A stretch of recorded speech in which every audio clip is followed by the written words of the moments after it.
We all have to live and work somewhere. You may prefer the slow pace of the countryside or the fast pace of the city. Whatever your preference, you don't want to live somewhere that will jeopardize your quality of life. Well, the reality in Jamaica is urban and rural density is eating away at our very existence. Urban density isn't just speaking about necessarily the quantity of housing or buildings to land space, but it also is speaking about something you raised earlier, the infrastructure, what is available for people to go about their daily lives. Water, roads, the sidewalks, amenities like transportation. Before towns and cities are planned, there are certain factors that need to be considered.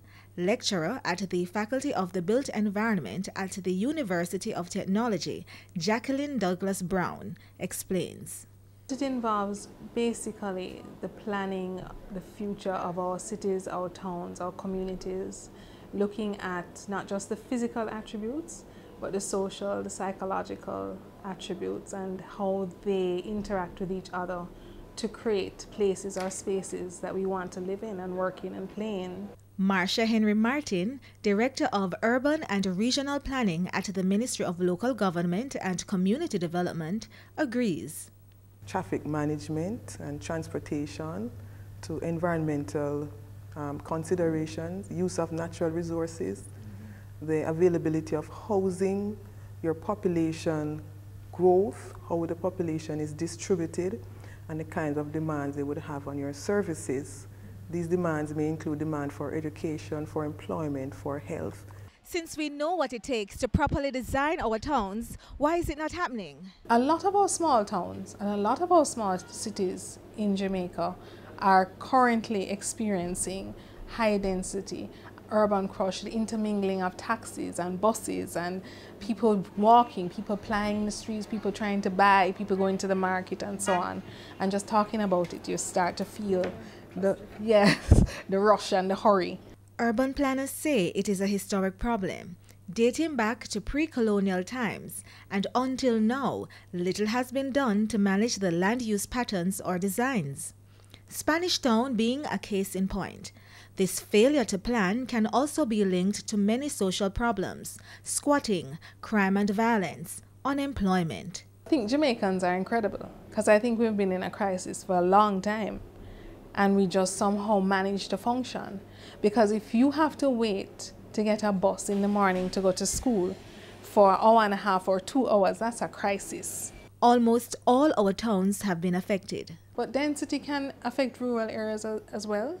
You know, up in some of the hills of St. Anne, you will find a congregation of houses to speak, people living all in one place. There is a scarcity often of resources, you know, adequate water, adequate sewage.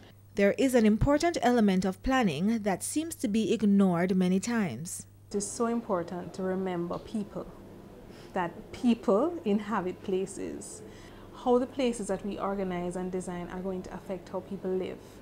There is a group of citizens that have been feeling ignored for just about 30 years.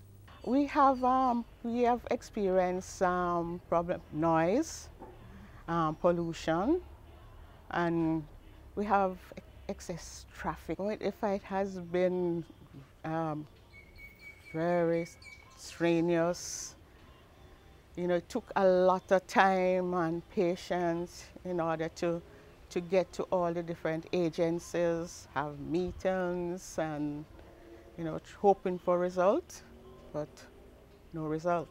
Since 1983, the residents of Eastwood Park Gardens in St. Andrew have been fighting the illegal encroachment of commercial activities in their residential area. They will tell you that you report everything to the agencies, and you will write and you write and you write. And they write you back and say where matter has been looked at, and you wait and you wait, nothing. You end up going yourself, and then you're told, we're going to have a meeting. And you will sit with them and you meet with them, and they will say, okay, we are going to do this. And nothing happens. And you find that another year come and another year come, And we're still meeting, and we're still meeting, and we're still writing. So the last time I had to say to them that it seemed as if because we don't block roads and behave like hooligans, you don't get anything done. What about legal action? For instance, when we reported the first breach, which was 35 Dumbarton Avenue, when that breach was reported, KCC took it to court, and it went on for about 2 years, and at the end of that, you're fined $10. That was from the 1980s. There are fines now of approximately $25,000, but with an outdated Town and Country Planning Act that came into effect in 1958 and was last amended in 1999, there is little, it seems, that can be done. The Malines Gardens Citizens Association and Neighborhood Watch have a fight of their own. From time to time, we have seen where persons come in the area in a number of instances unknown to the citizens. They come in, they occupy homes, or buildings that were slated for homes, and before you know it, you recognize that they are doing business. Yes, and we have about 17 such houses. We have very frequent meetings, at least every third Thursday of each month we have our meetings, and we have one person just recently who spoke about the use of those long trailers. You know, persons actually are in the air with those high trailers, and so when they go about, sometimes they are so high that they tear down the wires. Yes, the electrical wires or whatever other utility wires that are there, and persons are affected by it. It as a matter of fact, this one person in particular, it actually cost her to get somebody to put back her wires in place. When the authorities don't perform, who monitors? Where we find that they're not performing at the level that is desirable, then we have our meetings, our discussions, seminars, various stakeholder sessions to bring that to the fore. And of course, one would say maybe that's not strong enough, that you need some accountability framework or something. That is also being examined. The challenge is the system is a bit fragmented, as a number of agencies have responsibility at various levels.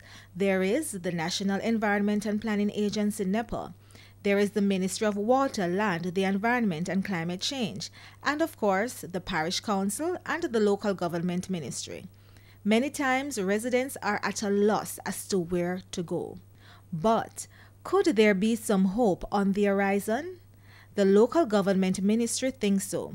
All parishes are at various stages of creating their parish development plan. This is a sustainable development plan which seeks to bring together all stakeholders within the community to highlight the various challenges and develop strategies for making changes. The planning process is somewhat slow. I will first of all say that, in that the resources that are required to develop or prepare development plans, it demands a lot, both human resource and financial resource, and it's also time consuming. The plans may take anywhere from 12 months to 2 years to be prepared. So as the planning process drags on, residents will have to contend with encroachment, and the infrastructure in our towns will continue to be overburdened.